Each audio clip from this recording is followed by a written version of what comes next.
Okay, so we're gonna get the chicken ready for the pressure cooker. This is a standard 2.5, 3 pound chicken that we're gonna cook in the pressure cooker, and it will take about 25, possibly 30 minutes to cook under pressure. Two things you wanna know about pressure cookers. Lots of different ideas to keep you safe.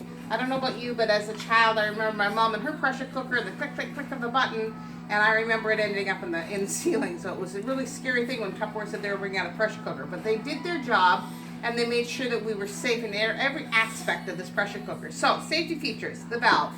When the valve is down, obviously no pressure. When it's up, please don't take a knife, push it down to release pressure. You need to leave it alone, let it go down on its own. It works much, much better. Venting system here, the silicone vent, it allows excess venting to come off. This is a lock, not a handle. And in the base of the handle, right in there, you'll see another hole, which is another way of venting off. So this will be locked into place.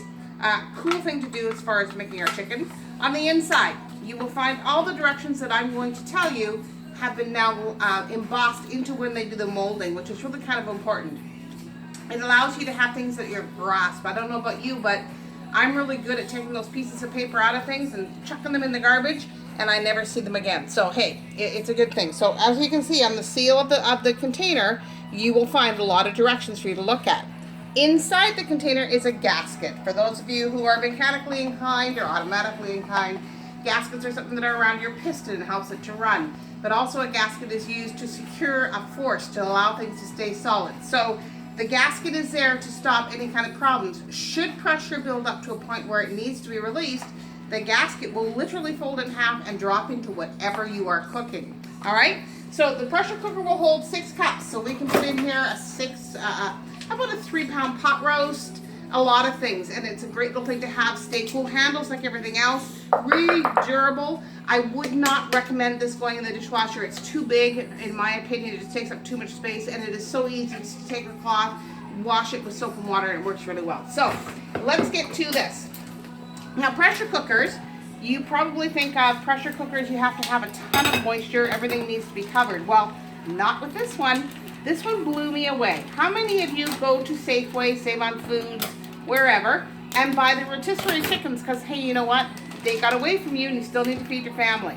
Well, I used to do that on a regular basis, but because of my change in eating habits, I've had to really watch what I buy and the things that are putting into my body.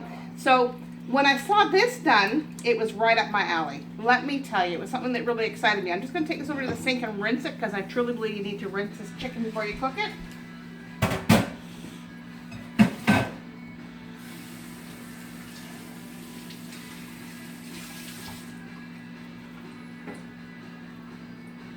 Okay, so 1 rinsed chicken.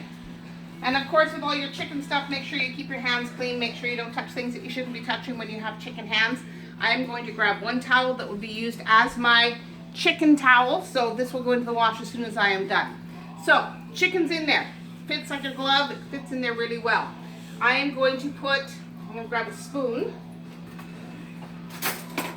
And I'm going to season it liberally. Now, when you're grabbing your chickens from Safeway, Save on Foods, you truly do not know what they put in all those seasonings.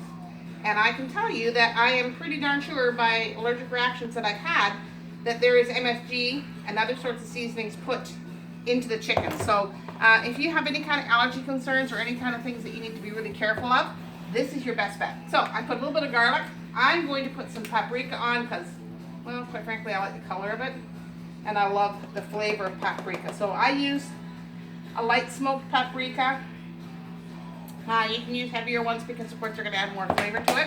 I'm going to put a little bit of thyme. Thyme is one of the most wonderful little underused spices.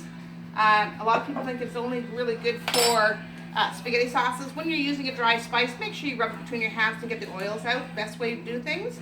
So let's get that on there. And then I'm going to put a little bit of tarragon. Tarragon's another misused spice. Has a ton of flavor, ton of impact. Again, dry spice. Make sure you rub it between your fingers, your palms, to release the oils. And then I ran into this guy out at a trade show. His name is Mr. Frank's, and he makes all sorts of spice and spice blends. If you're an Epicure fan, Epicure has some great spice blends. And as a matter of fact, Tupperware still does too. We have some spice blends that are on our DIY site. You can get that all in the fresh blog. All right, so that's it as far as the chicken goes. Now all I need to do is grab my chicken stock, and I use low sodium chicken stock. And I am putting in 1/4 cup of chicken stock. You could use water, you could use white wine, you could use whatever you like. That's all the water I need. Okay?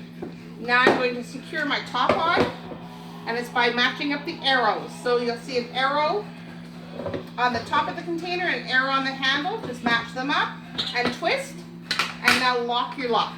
Super simple, right? That was really easy to do. Now I'm going to put this into the microwave, and we're going to be in there for about, I'm going to go 30 minutes because I think it's probably a little bit, I think it's about a 3 pound by the feel of it. So we're going to go 30 minutes on high power, and that is max time with the pressure cooker. Now what I've found with the pressure cooker is if you go max time and say it's not quite as tender as you want, once the pressure lets go, you can put that back in again for another 10-15 minutes. So it's not a big deal, you can redo things. All right, so we're gonna come back to you in a few minutes and show you this finished and go through some products which I've got up for you to take a look at. We'll go through those in a bit too so you can have a good glance at things, and we'll be back in a bit. Thanks for watching.